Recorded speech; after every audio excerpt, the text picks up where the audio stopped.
Graça e paz, queridas irmãs, estamos aqui para mais um dia de jornada e o tema de hoje é Equilibrando sua vida. E eu já convido você a abrir a sua Bíblia lá em Efésios 5, verso 15, que vai dizer assim: Vivam com um devido senso de responsabilidade, não como homens que não conhecem o significado da vida, mas como aqueles que o conhecem. E em 2 Pedro 3,17 vai dizer: Não permitam que os erros dos maus conduzam vocês pelo caminho errado e façam vocês perderem o equilíbrio. Bem-aventurados os que vivem em harmonia, pois sobreviverão a todos. Uma das competições das Olimpíadas de Verão é o pentatlo, composto de 5 modalidades: tiro, esgrima, equitação, corrida e natação. O objetivo do pentatleta é vencer todas as cinco provas, não apenas uma ou duas. Se a vida também é um pentatlo, com 5 propósitos que devem ser mantidos na mesma proporção.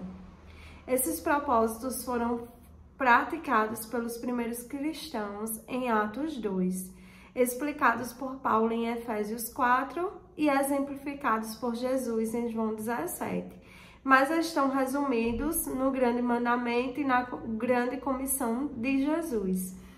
Essas duas declarações resumem todo este livro, os 5 propósitos de Deus para a sua vida. Primeiro, ame a Deus de todo o coração. Você foi formado para o prazer de Deus, então seu propósito é amar a Deus por meio da adoração. Segundo, ame o próximo como a si mesmo.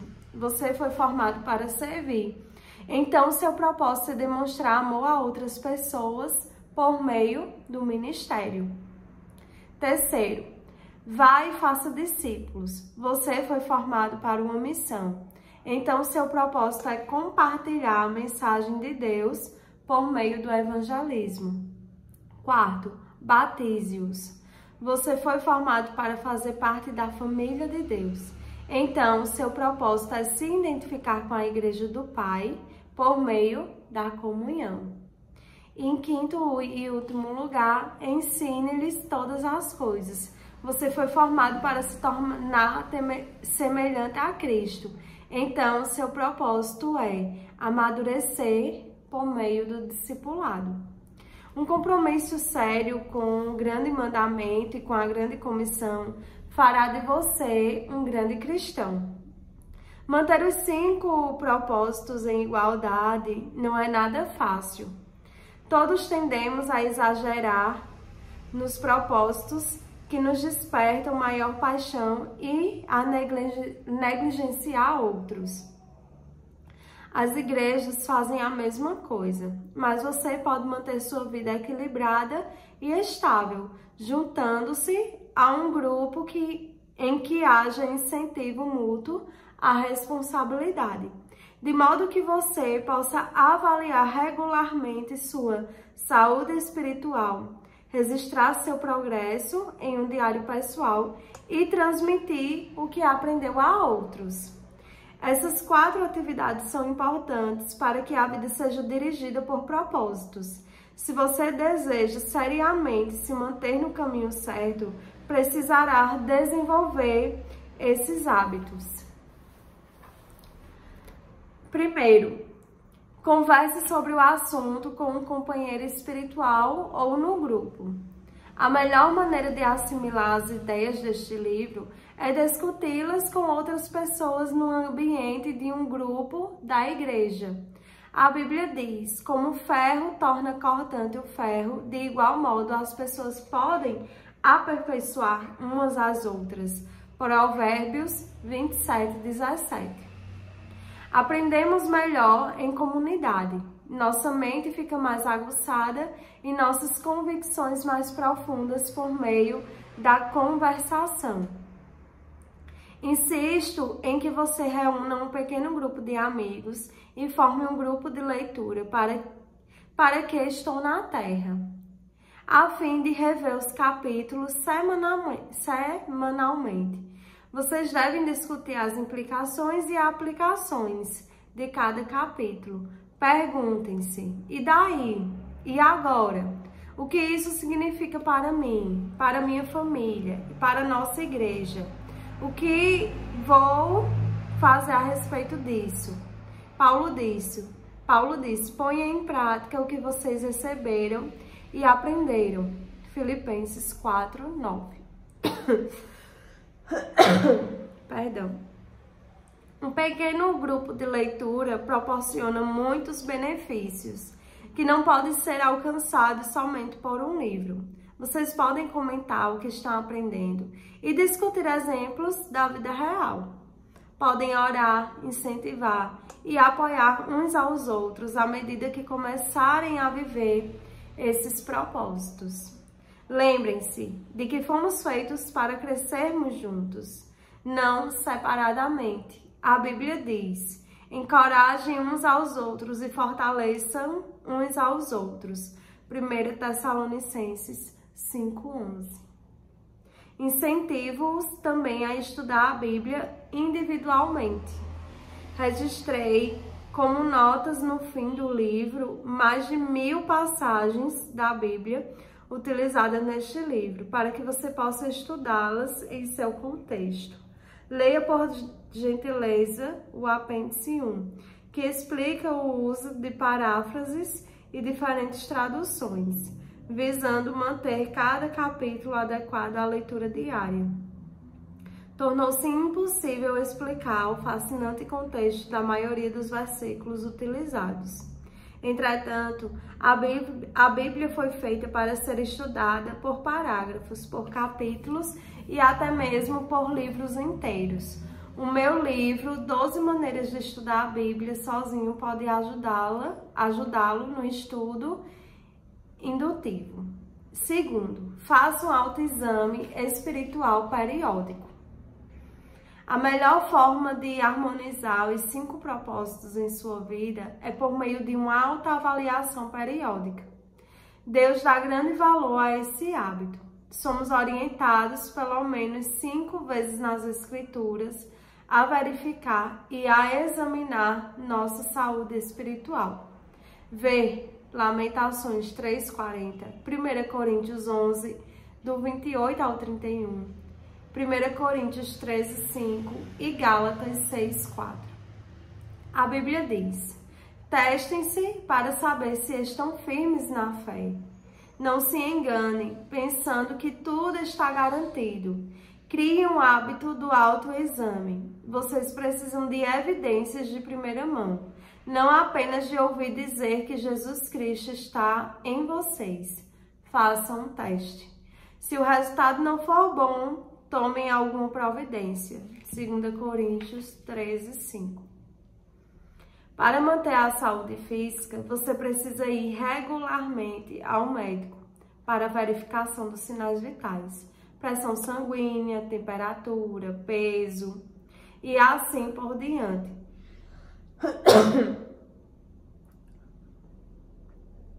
Para sua saúde espiritual, você precisa examinar regularmente os 5 sinais vitais da adoração, da comunhão, do crescimento do caráter, do ministério e da missão.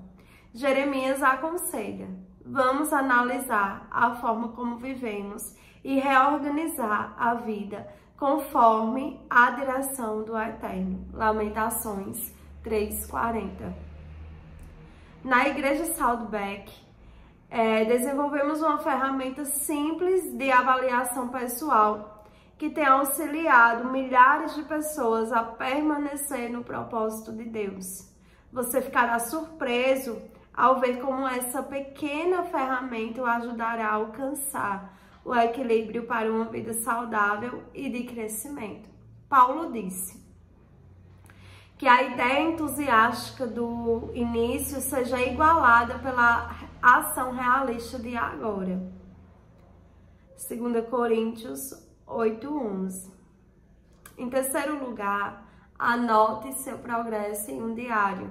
A melhor forma de consolidar o progresso no cumprimento dos propósitos de Deus para a sua vida é mantendo um diário espiritual. Não se trata de um registro dos acontecimentos, mas das lições de vida que você não gostaria de esquecer. A Bíblia diz: é fundamental que nos apeguemos com firmeza ao que ouvimos, para que não nos desviemos. Hebreus 2:1. Podemos nos lembrar do que registramos. Escrever ajuda a esclarecer o que Deus está fazendo em sua vida. Dawson Trotman costumava dizer: os pensamentos se embaraçam quando nos passam pelos dedos. A Bíblia registra várias ocasiões em que Deus ordena a alguém a manutenção de um diário espiritual. Por exemplo, conforme a orientação do Senhor, Moisés manteve um registro da progressão deles, Números 33:2. Não lhe deixa contente o fato de Moisés ter obedecido à orientação de Deus de registrar a jornada espiritual de Israel? Se ele fosse preguiçoso, seríamos privados das poderosas lições de vida do Êxodo. Embora seja improvável que seu diário espiritual venha a ser amplamente conhecido quanto o de Moisés, ele ainda é importante. Na NVI, lemos: Moisés registrou as etapas da jornada deles. Sua vida é uma jornada, e uma jornada merece um diário. Espero que você, tendo uma vida dirigida por propósitos, escreva sobre as fases de sua jornada espiritual. Não anote apenas o que for agradável. A exemplo de Davi, registre suas dúvidas, temores e lutas com Deus. As maiores lições vêm do sofrimento. E a Bíblia diz que Deus mantém o registro de nossas lágrimas. Vê Salmos 56, verso 8. Sempre que ocorrer problemas, lembre-se de que Deus os utiliza para cumprir todos os 5 propósitos em sua vida. Os problemas vão forçá-lo a se voltar para Deus e o farão buscar uma comunhão mais íntima com os outros, construir um caráter semelhante ao de Cristo e exercer um ministério.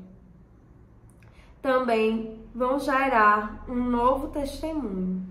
Todo problema é dirigido por propósitos.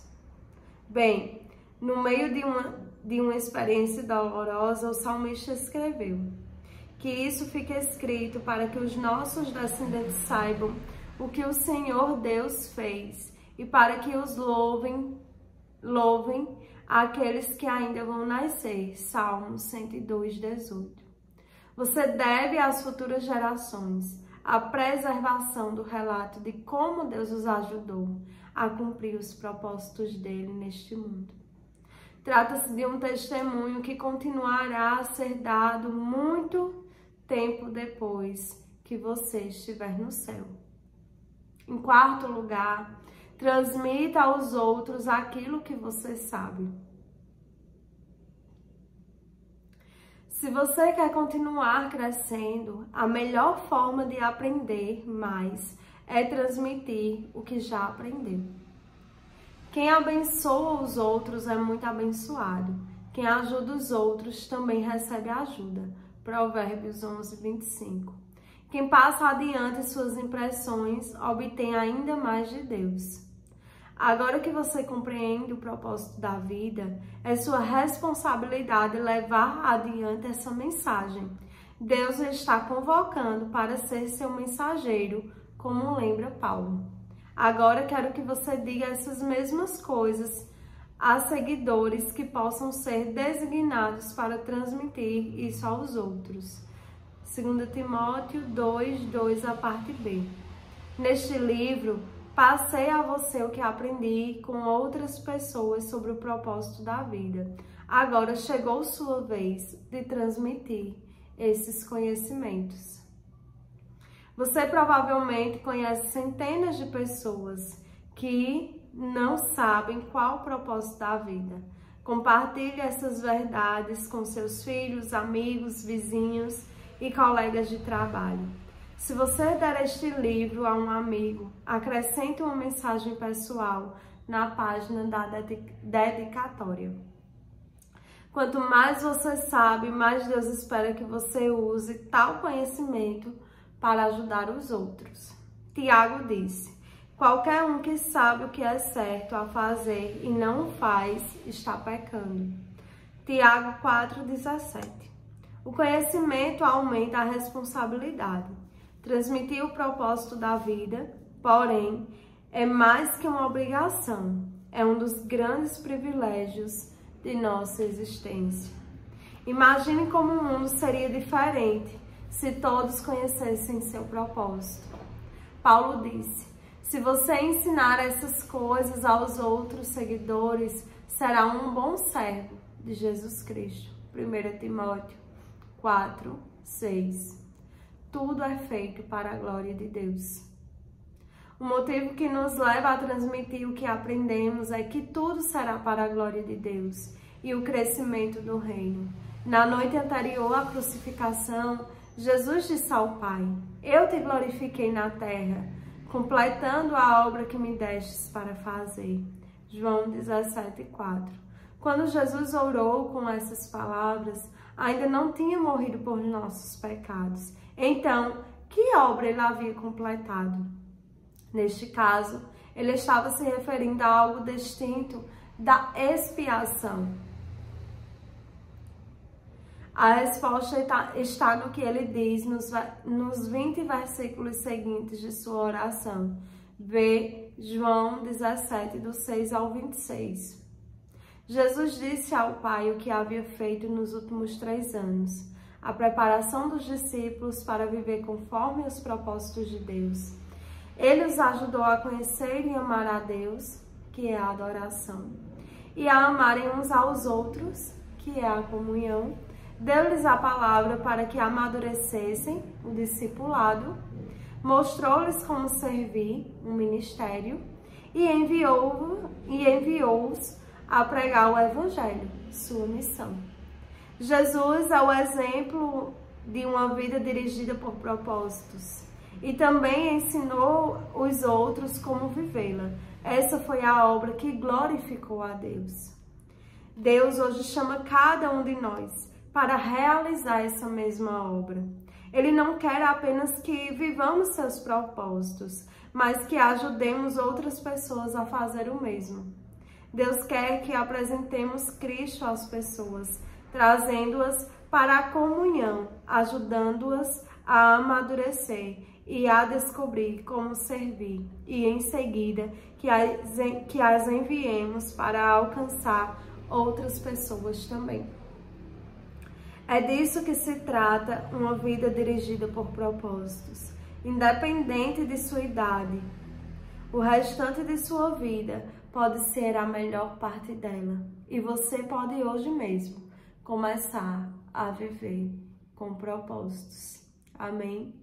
E que o Senhor aplique nessa palavra no nosso coração e que possamos preservar, né, as outras gerações através do nosso testemunho, que possamos levar para as pessoas as nossas experiências que temos com Deus, né, e passar para a nossa geração sobre o Senhor, sobre o que aprendemos. Essa é a nossa missão, né? E que eu e você venha crescer cada dia mais e não reter aquilo que o Senhor nos deu, mas passarmos para as outras pessoas, incentivar e encorajar outros.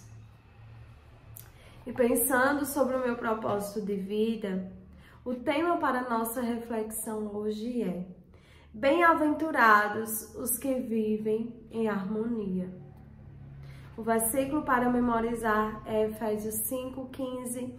Aqui está na versão CH, que vai dizer: vivam com devido senso de responsabilidade, não como homens que não conhecem o significado da vida, mas como aqueles que conhecem.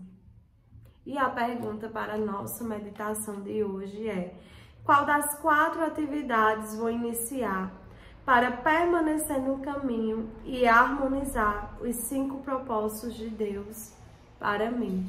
Amém?